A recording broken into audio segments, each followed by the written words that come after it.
Welcome to the Sacrifice build video. This is a powerful endgame build that consists of one nuke that should destroy most of the things in one hit. It does require to be competent on defense at least a little bit in order to get to the point when you can unleash the nuke, because we need full HP in order to be able to unleash the highest amounts of damage possible.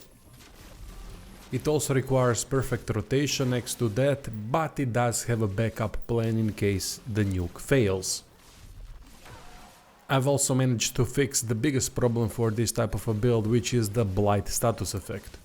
I'll show you where to get that anti-blight picto.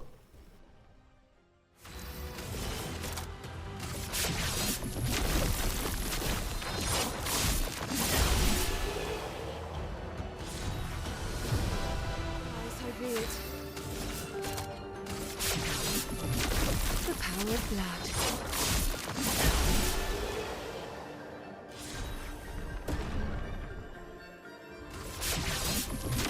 The power of blood.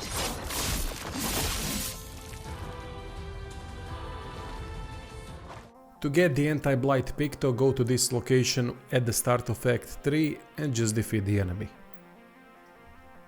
Then fight 4 times with it equipped, and then it can be equipped on everyone as a passive.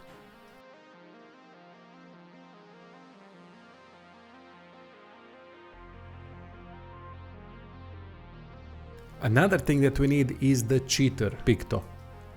Cheater picto can be obtained in this area by defeating that huge robot that is sticking out of the water. The weapon that I'm using with Sciel is Tisseron. It can extend the Twilight state, which is something we need to maximize the damage output, and it increases Twilight duration by 1, also very helpful. On the right side you can see my attributes: Vitality, Defense, Agility. That's all we need.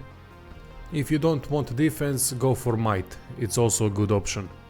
Active pictos are Cheater and Survivor. These two need to be in the active slot because they take a lot of Lumina points in order to be equipped as a passive. Third picto is optional, but it should have high critical rate, or something like Empowering Break, which has 32%. That's really good. Here are all the passive pictos that I have equipped. Optional thing would be Inverted Affinity. But Inverted Affinity only works inside first 3 turns, which isn't enough really to do everything that we want to do, because you would have to use our Sacrifice inside the 3 rounds, meaning the enemy won't have enough foretell on it and we won't have enough time to cast Fortune's Fury. Abilities that we have are Focused Foretell, to use it as a first skill to put foretell on the enemy. Then we have Dark Cleansing, which is highly important skill. It's a moon skill, meaning it can increase the duration of the Twilight state. Very useful in fights where we need to manage our AP in order to be able to cast everything that we want. Then we have Searing Bond, which can put 10 foretell in Twilight stance instantly. Then Fortune's Fury, which doubles the damage. And finally our Sacrifice, that is our big nuke.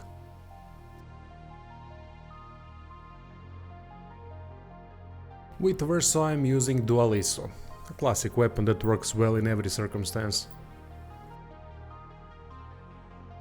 The active pictos that we need to have equipped are the ones with highest health bonuses. The higher the health on the other 2 members, the more damage our Sacrifice is going to do. So it doesn't matter which pictos are in active slots as long as they have high health bonus. This is the list of all pictos that you should have. In this case we are not using Inverted Affinity and Confident Fighter because we need the ability to heal up, in case Verso gets damaged before our Sacrifice kicks in.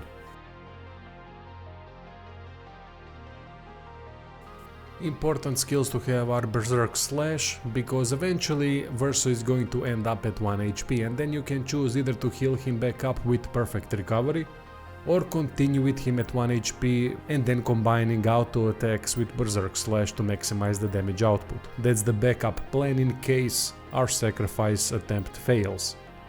Perfect Break is here in case we need to break the enemy. We can also do that with Revenge with Maelle, but this is also another option in case we need it on another character. Melee weapon is Chalium. It's perfect pairing weapon. We are going to parry a lot with her, and that's why we need those shields. Her only damage output is going to be through the counter attack, but then again, if you never ever counter attack, it's still alright to have melee because she can protect other party members. On the right side you can see the stats: vitality, defense, agility. Again, active pictos are the ones that have the highest health attribute on them. Same thing as with Verso. Doesn't matter which ones are equipped as long as they have the highest health bonus.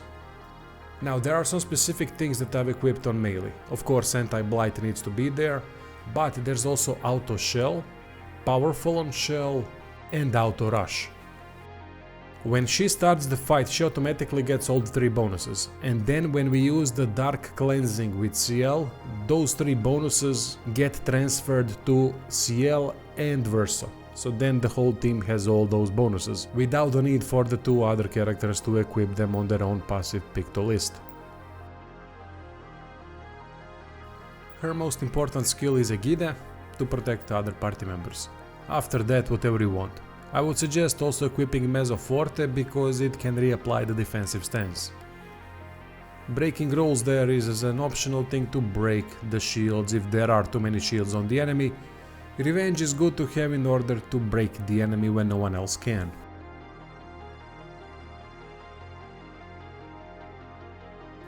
Now there are 2 options really how to start the fight. Either let Sciel get hit multiple times until she gets to 1 HP. She will survive thanks to the survivor picto. That is going to activate at death's door, which increases damage done by 50%. Then you can cast Egida with melee to protect her. Or let her be at full HP and protect her straight away.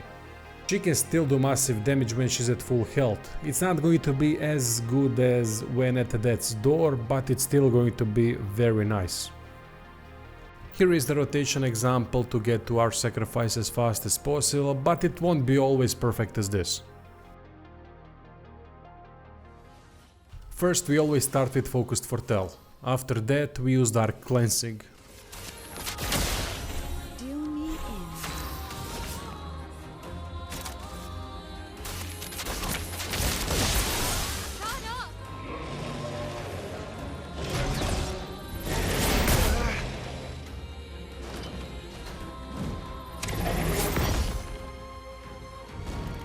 Here we go. Next thing is the Searing Bond. We cast Searing Bond to put more foretell on the enemy. After Searing Bond we usually won't have enough AP to do anything. In that case, use Dark Cleansing again. It's going to extend Twilight State by 1 more turn, which means we are going to be left at 2 more turns until Twilight State is over, which is perfect. Keep paying attention to the turn order. After the turn when Sciel casts Searing Bond and Dark Cleansing, she most likely won't have enough action points to finish off everything with Fortune's Fury and our Sacrifice, because those 2 cost 9 action points in total.